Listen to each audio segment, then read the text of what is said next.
গুৱাহাটীলৈ নাহিব কাৰণ মহানগৰবাসীৰ সন্মুখত ডাঙৰ বিপদ। যদি আপুনি গুৱাহাটী মহানগৰীত থাকে তেতিয়াহ'লে এই বাতৰি বা এই খবৰ আপোনাৰ কাৰণে। অধিক বিষাক্ত হৈ পৰিছে গুৱাহাটীৰ বায়ু। মোৰ পাছফালে আপোনালোকে যি পৰিৱেশ দেখিছে এয়া অতি ভয়ংকৰ পৰিৱেশ আৰু এয়া হৈছে গুৱাহাটীৰ পৰিৱেশ। দেশৰ প্ৰদূষিত মহানগৰৰ তালিকাত শীৰ্ষত গুৱাহাটী। প্ৰথমে এই দৃশ্যসমূহ চাওক। বুধবাৰে বিয়লি 2 পৰা 3 বজাৰ ভিতৰত মহানগৰীত এই পৰিৱেশ। কেউফালে ধূলিৰ আচ্ছাদন। ধূলিময় পৰিৱেশৰ বাবে দিনতে অন্ধকাৰ পৰিৱেশ।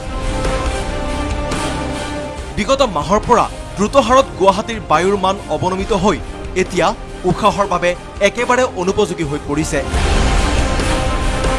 সেউজীয়া গছ গছনি থাকিছে ধূলিৰে। মুখত মাস্ক নোহোৱাকৈ ঘৰৰ বাহিৰলৈ ওলাব নোৱাৰা পৰিৱেশ মহানগৰীত, যাৰ বাবে জনস্বাস্থ্যৰ প্ৰতি আহিছে প্ৰবল ভাবুকি। গুৱাহাটীৰ এই অস্বাভাৱিক পৰিৱেশ দেখি শংকিত জনতা। এনেকুৱা পৰিৱেশ নাছিলে, কিন্তু বৰ্তমানৰ কনষ্ট্ৰাকশ্যন বহুত হৈছে গুৱাহাটীত। জুই জ্বলিছে, ধোঁৱা ওলাইছে, এনেকুৱা নিচিনা হৈছে।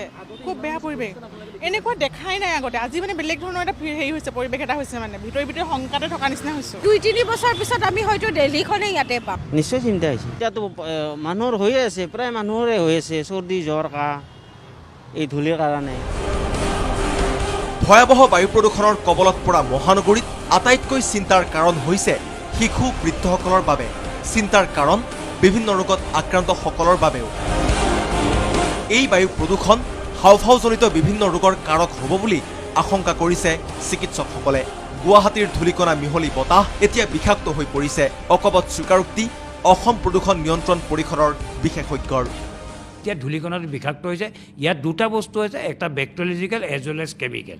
বেক্টেৰিয়েলজিকেলটোত আমাৰ যেতিয়া ব্ৰহ্মপুত্ৰখনৰ যেতিয়া ধূলি বতাহত আহিছে, তাত যিহেতু বেক্টেৰিয়েল ইনফেকশ্যন হয়ে, তাৰমানে থাকেই, কাৰণ ইনফেকচিয়াছ বস্তু যিহেতু তাত মানুহে মল মূত্ৰ ত্যাগ কৰে, সেইখিনি বস্তু আহে। আৰু লগতে আমাৰ ৰাস্তা ঘাটে আমি থুই খেকা জীৱ জন্তুৰ মল মূত্ৰ, সেইখিনি বেক্টেৰিয়েলজিকেল। বিশাল বিশাল প্ৰকল্পৰ নিৰ্মাণ কাৰ্য, ৰাস্তা বাসগৃহ নিৰ্মাণৰ লগতে অনাবৃষ্টি মহানগৰীৰ বায়ুক ধূলিময় কৰাৰ অন্যতম কাৰক। ৰাস্তাৰ কাষত যিটো নলা নৰ্দমাবোৰ চফা কৰি সেইখিনি যে ৰাস্তাৰ তলত নেপেলাই সঠিক ঠাইত নিষ্কাশন কৰে। আৰু ইয়াৰ উপৰিও আমাৰ যিখিনি বেচৰকাৰীভাৱে যিবোৰ বিল্ডাৰ বা যিবিলাক আৱাস এলেকাত আৱাস বনাই আছে, তেওঁলোকেও যেন GMCৰ যিখিনি ৰুল ৰেগুলেশ্যন NOC-খন লওঁতে যিটো ৰুলত পায়, যিহেতু তেওঁলোকে ডাষ্ট প্ৰটেক্টৰ লগাব লাগে, পানী ছটিয়াব লাগে, আৰু যিহেতু য'তে ত'তে ধৰক বাৰ্ণিং কৰিব নালাগে, প্লাষ্টিককে আদি কৰি সেইখিনি নীতি নিয়ম মানক। সময় থাকোঁতেই সকলো সাৱধান নহ'লে উত্তৰ পূবৰ দুৱাৰমুখ এইখন মহানগৰী মানুহৰ বসবাসৰ অনুপযোগী হৈ পৰিব।